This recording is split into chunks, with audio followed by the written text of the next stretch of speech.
BCA. Jadi, BCA didirikan pada tanggal 21 Februari 1957 oleh Sudono Salim dan memiliki kantor pusat yang beralamat di Menara BCA Grand Indonesia, Jalan MH Tamrin, Taman 1, Jakarta. Selama hampir 60 tahun, tidak pernah berhenti menawarkan beragam solusi perbankan yang menjawab kebutuhan finansial nasabah dari berbagai kalangan. Melalui beragam produk dan layanan yang berkualitas dan tepat sasaran, solusi finansial BCA mendukung perencanaan, keuangan pribadi, dan perkembangan nasabah bisnis. Didukung oleh kekuatan jaringan antar cabang, luasnya jaringan ATM, serta jaringan perbankan elektronik lainnya, siapa saja dapat menikmati kemudahan, kenyamanan bertransaksi yang ditawarkan BCA. Sesuai dengan komitmen senantiasa di sisi Anda, BCA akan terus berupaya menjaga kepercayaan dan harapan nasabah serta para pemangku kepentingan, memenangkan kepercayaan untuk memberikan solusi terbaik bagi kebutuhan finansial para nasabah adalah suatu kehormatan dan kebanggaan bagi Bank BCA. Sekian dari saya, terima kasih. Assalamualaikum warahmatullahi wabarakatuh. Sesuai keputusan Menteri Keuangan Republik Indonesia 42855 atau UM2 tertanggal 14 Maret 1957 perihal izin melakukan usaha bank pada tahun 1990-an, BCA mengembangkan alternatif dengan jaringan melalui ATM, anjungan tunai mandiri. ATM pada masa itu pertama kali bermain oleh Bank BCA. Pada tahun 1991, BCA mulai melemparkan 50 unit ATM di berbagai tempat di Jakarta. Perkembangan jaringan dan fitur ATM dilakukan secara intensif. BCA bekerja dengan interaksi antarmuka antara lain PT Telkom untuk pembayaran tagihan telepon melalui ATM. BCA juga kerjasama dengan Citibank agar nasabah BCA memegang kartu kredit Citibank dapat melakukan pembayaran tagihan melalui ATM BCA. Visi bank pilihan utama adalah masyarakat yang berperan sebagai pilar penting perekonomian Indonesia. Misi 1. Membangun tagihan instruksi yang unggul di bidang penyelesaian pembayaran dan solusi keuangan bagi nasabah bisnis dan perseorangan. 2. Memahami seragam kebutuhan nasabah dan memberikan layanan transisional yang tepat demi tercapaian keputusan optimal bagi nasabah.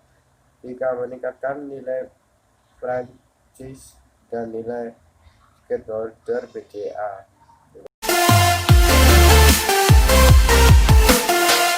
Oke, selanjutnya saya akan menyebutkan permasalahan terbesar yang pernah dihadapi serta penyelesaian dari permasalahan tersebut. Yang pertama, masalah dulu. BCA secara resmi berdiri pada tanggal 21 Februari 1957 dengan nama Bank Sentral Asia NV. Banyak hal telah dilalui sejak saat berdirinya itu, dan barangkali yang paling signifikan adalah krisis moneter yang terjadi pada tahun 1997. Krisis ini membawa dampak yang luar biasa pada keseluruhan profes perbankan di Indonesia. Namun secara khusus, kondisi ini memengaruhi aliran dana tunai di BCA dan bahkan sempat mengancam kelanjutannya. Banyak nasabah menjadi rofe lalu beramai-ramai menarik dana mereka. Akibatnya, bank terpaksa meminta bantuan dari pemerintah Indonesia. Pada tanggal 24 November 1997, pemerintah atau Bank Indonesia mengumumkan 16 bank swasta nasional yang terkena likuidasi. Masyarakat sangat terkejut dengan tindakan pemerintah atau Bank Indonesia melikuidasi 16 bank tersebut, sehingga kepercayaan masyarakat terhadap bank-bank menjadi hilang. Maka terjadilah rusuh, yakni penarikan uang tunai secara besar-besaran yang dilakukan masyarakat terhadap simpanan mereka pada berbagai bank, termasuk nasabah Bank BCA. Swasta terbesar saat itu yang memiliki jumlah automatic teller machine atau ATM terbanyak. BCA dan berbagai bank swasta nasional maupun bank-bank pemerintah seperti Bank BUMN mengalami kesulitan likuiditas dan ketentuan perbankan yang ada. Bank Indonesia merupakan the last resort atau tumpuan terakhir bagi bank-bank yang mengalami kesulitan likuiditas. Maka Bank Indonesia memberikan bantuan yang dikenal dengan Bantuan Likuiditas Bank Indonesia atau biasa disebut dengan BLBI. Karena berbagai faktor, maka banyak bank terutama penerima BLPI tidak dapat mengembalikan BLPI yang diterimanya pada waktu dan jadwal yang telah disepakati antara bank yang bersangkutan dengan Bank Indonesia. Pada saat itu, Bank BCA tidak mampu mengembalikan BLPI pada waktu dan jadwal yang sudah disepakati. Padahal BCA menerima jumlah BLPI dalam jumlah yang cukup besar. BLPI merupakan bantuan likuiditas Bank Indonesia yang diberikan oleh Bank Indonesia kepada Bank BCA. Sekian, terima kasih untuk solusi. Nah, di sini saya akan menjelaskan solusi tentang masalah sebelumnya, yaitu masalah Bank BCA.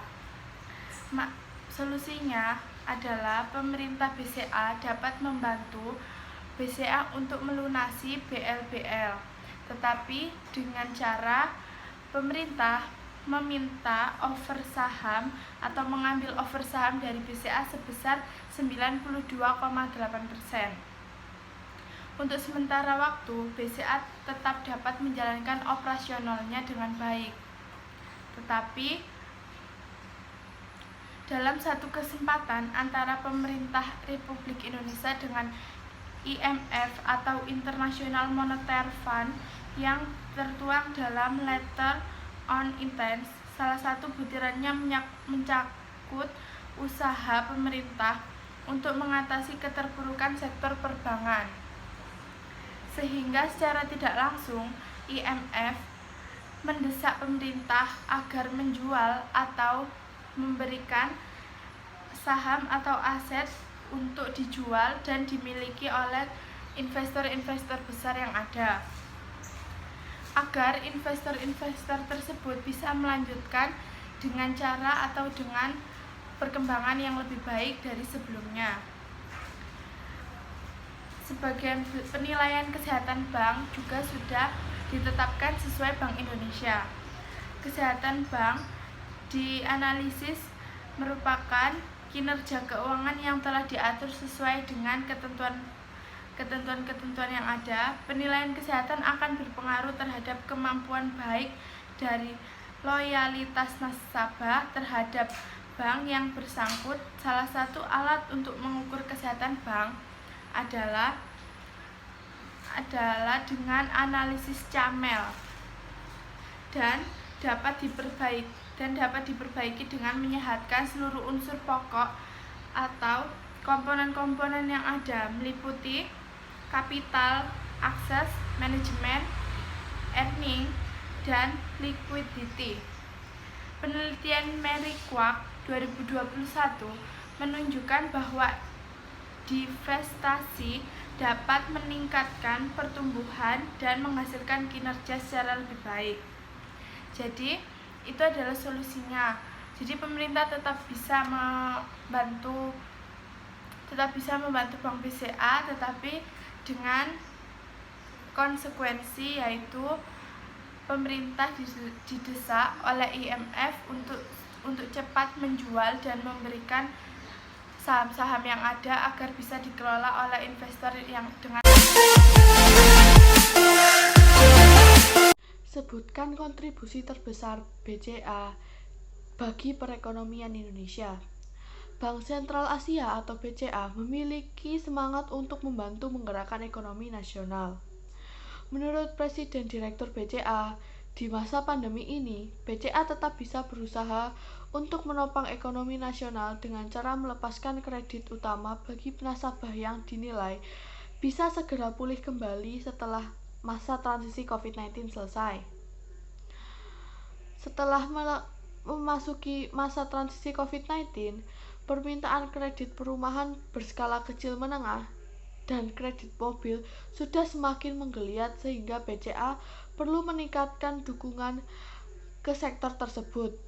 Tidak hanya itu, BCA juga tetap memberi dukungan kepada sektor-sektor yang terdampak COVID-19 seperti perhotelan dan industri lainnya yang membutuhkan tambahan modal kerja dengan memberikan platform kredit yang sudah ada atau menambah platform jika memang diperlukan. Saya akan melanjutkan penjelasan dari teman saya, Olivia. Diperlukan berkomitmen menjadi bank pilihan utama andalan masyarakat dan pilar penting perekonomian Indonesia.